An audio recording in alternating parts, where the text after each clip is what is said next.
Mesdames, Messieurs, bonsoir et bienvenue sur TPT+, la chaîne panafricaine des diasporas. Ensemble, partageons l'information. Le président de la République, Denis Sassou Nguesso, s'est rendu le 4 février 2022 à Addis Abeba, capitale de l'Éthiopie, afin de participer à la réunion de tous les chefs d'État et de gouvernement de l'Union africaine, ces 5 et 6 février 2022. Pour son 20e anniversaire, l'UA se trouve face à de nombreux dossiers sensibles, dont les coups d'État en Afrique de l'Ouest, le Covid-19 et bien d'autres affaires. À l'issue de ce sommet, le président sénégalais Macky Sall prendra les commandes de cette institution pour l'année à venir. Anatole Koliné Makosso, Premier ministre chef du gouvernement, a pris part à l'ouverture de la Journée nationale de la République du Congo à l'Expo Dubaï 2020 le 4 février 2022 en présence des ministres qui l'accompagnent ainsi que de la partie émiratie conduite par le ministre de la Tolérance Nayam Bin Moubarak.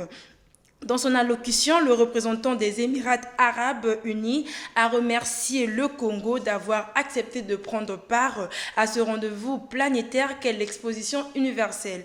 Le chef du gouvernement, à son tour, a profité pour présenter le Congo et ses potentialités afin de susciter l'intérêt des investisseurs. François Luceni Fall, représentant spécial du secrétaire général et chef du bureau régional des Nations Unies pour l'Afrique centrale, a soutenu la tenue de la concertation politique avant les élections législatives et locales le 4 février à Brazzaville. Il a exprimé son soutien lors d'une rencontre avec les partis politiques de la majorité présidentielle et on a profité pour échanger avec les acteurs politiques sur les problématiques de paix et de sécurité. L'association Nouvelle Likwala Émergente a lancé officiellement une collecte de fonds ce samedi 5 février à la mairie de Wenze. Cette initiative vise à suggérer au gouvernement la construction des ponts dans les villages de Sambala et Bissambi afin de faciliter la libre circulation des populations de la Likwala.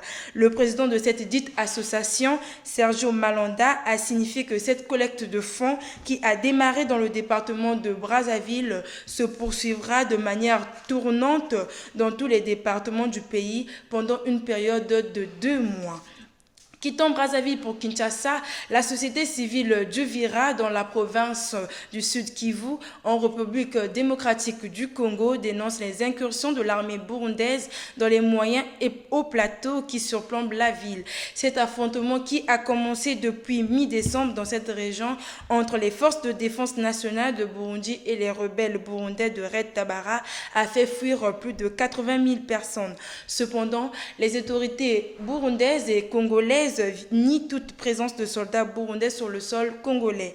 Et pourtant, la société civile assure qu'il s'agit bel et bien d'un affrontement. En sport, une petite finale au goût amer pour les Lions. Après avoir perdu en demi-finale de la CAN 2022 contre l'Égypte par des tirs au but 3-1, le Cameroun doit repartir pour un combat bien plus modeste qu'espéré.